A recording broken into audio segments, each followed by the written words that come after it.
The week had been exhausting. The vehicle refused to start. Her patience was waning, and the rain continued to fall. She got up, in the driveway.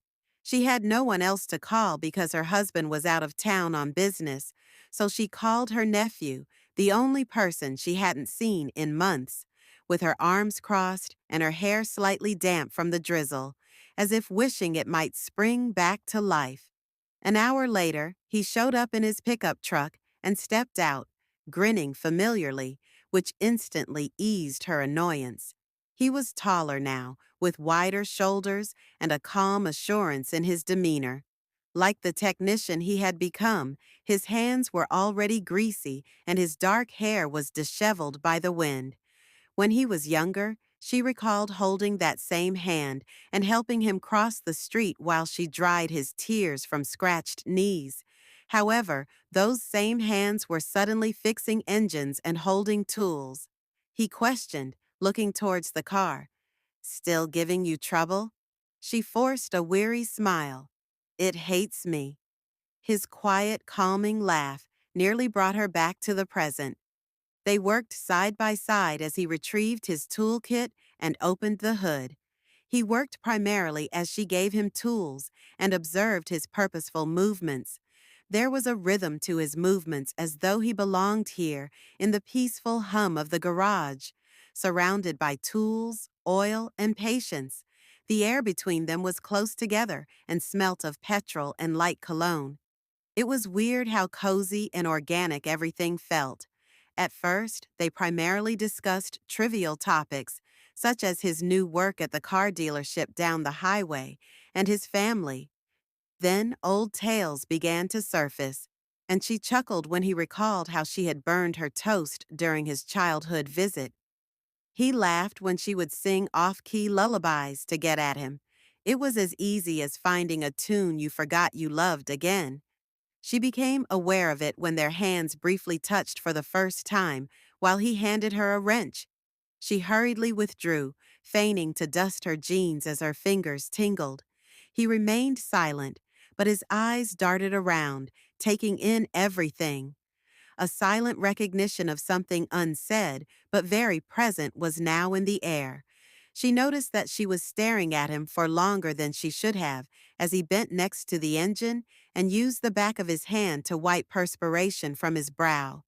She hadn't talked about her artwork in years when he asked her about it. "I remember your sketches," he said.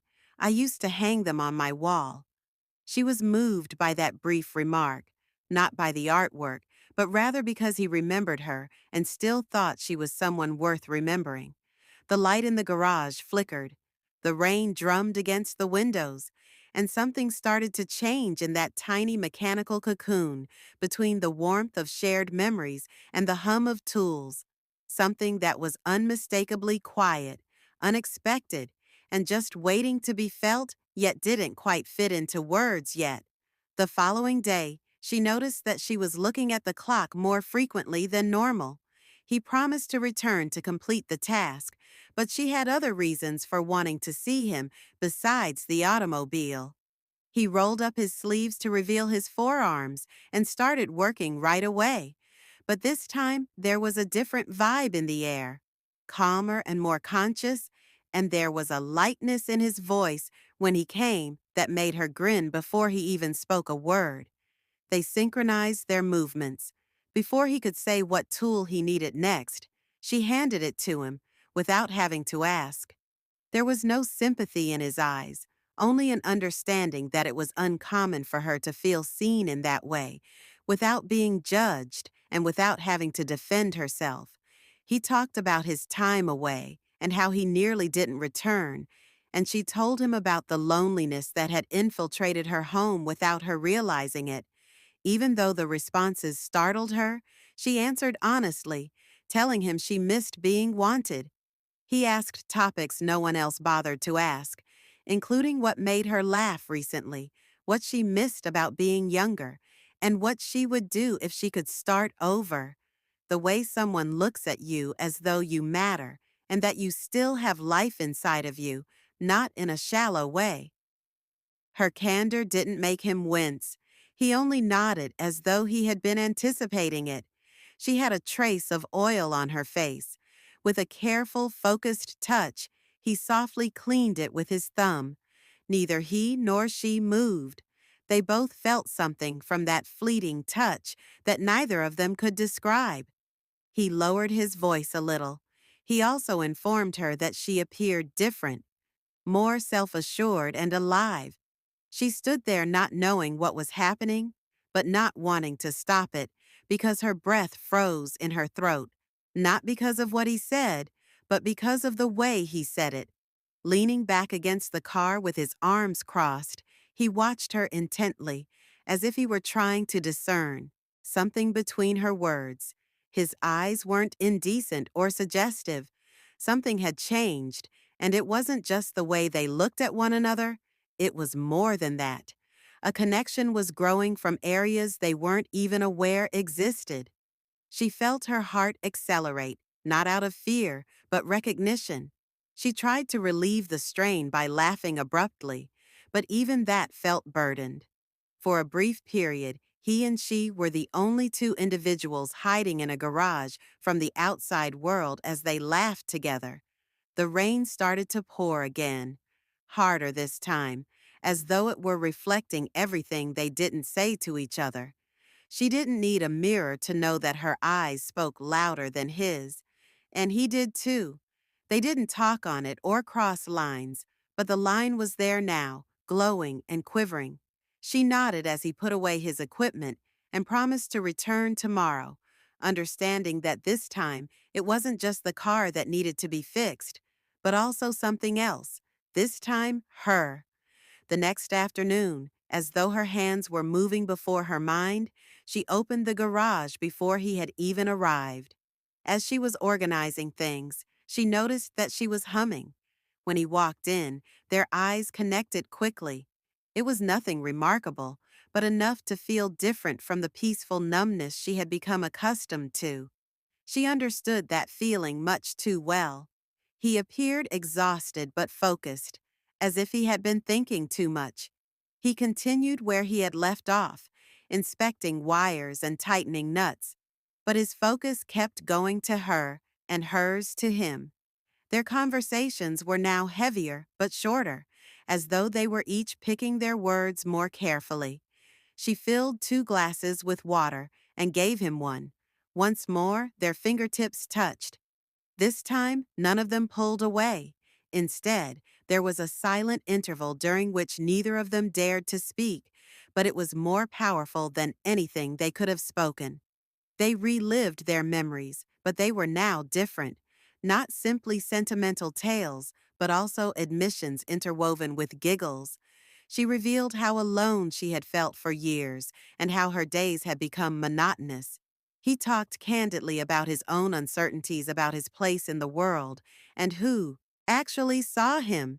In those days, they were more than just aunt and nephew. They were two souls seeking enlightenment and attempting to comprehend an unsaid force that had infiltrated their own space. The assignment had evolved into more of an excuse to return and stay longer, even though the car was almost fixed and neither of them brought it up. He didn't immediately release grasp of the cloth she gave him to wipe his hands. He maintained her gaze in silence as if he was waiting for her to back off and remind him of a boundary they weren't supposed to cross, but she didn't. "I don't know what this is," he muttered in a low, unsure voice. She had that same mixture of relief and anxiety as well, realizing that something had changed, but unsure of how to respond to it. She had no response for him. Rather, she only stated, "Neither do I." He sat next to her on the ancient bench in the corner, but her voice faltered a little, revealing the truth her heart already knew. Their quiet wasn't meaningless. Rather, it was overflowing with emotion and profound insight. His slight leaning to blur the distance between them was an act of modest bravery rather than recklessness. She didn't turn away as she felt the warmth of his breath and the little pressure of his shoulder against hers. It was subtle, but genuine. The rain turned into a gentle drizzle during that shared breath. The garage seemed to be frozen in time, as though the outside world had vanished. Instead of considering what was right or wrong, she was considering how alive and present she felt. It was more than just attraction. It was a moment none of them had anticipated nor wanted to let go of. He moved slowly as though he wasn't sure whether to stay or go, but before leaving, he gave her one last glance without asking for her permission or making any inquiries, just maintaining a steady, serious expression.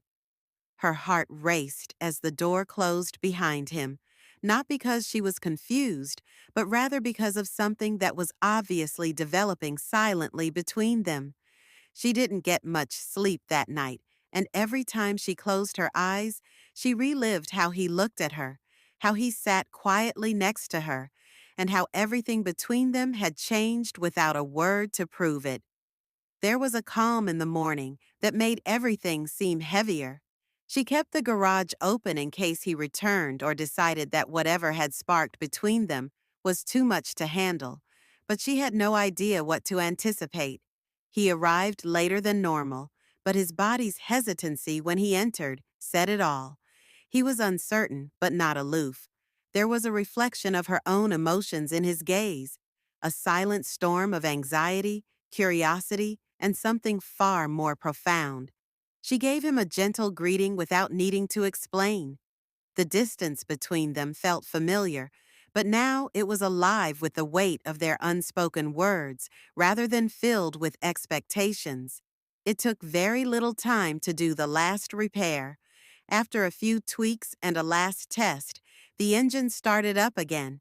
Wiping his hands, he took a step back and remarked, "She's running better than ever." However, neither of them gave the car a glance. The task was completed, yet there wasn't a sense of closure in the quiet that followed. It seemed like the start of something they couldn't quite put their finger on. With her hands softly clasped in front of her, she approached him and stood across from him. "Thank you," she replied steadily. He nodded and moved closer.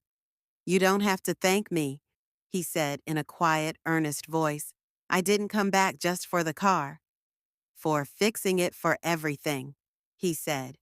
Her breath caught not from surprise, but from hearing out loud what she had hoped in silence. She looked for regret or hesitancy on his expression, but there was only reality. He was the only one waiting when she cautiously reached up and touched his arm. Not boldly, but with a deeper sense of recognition.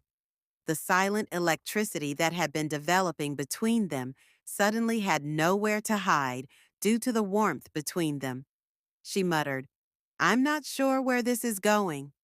However, he exhaled honestly, and the strain in his shoulders subsided. "It does, and I don't want to flee from it." No promises were made too soon, and there was no declaration of love. Just two people decide to forgo acting and allow a genuine relationship to emerge between the gaps in everything that is required of them.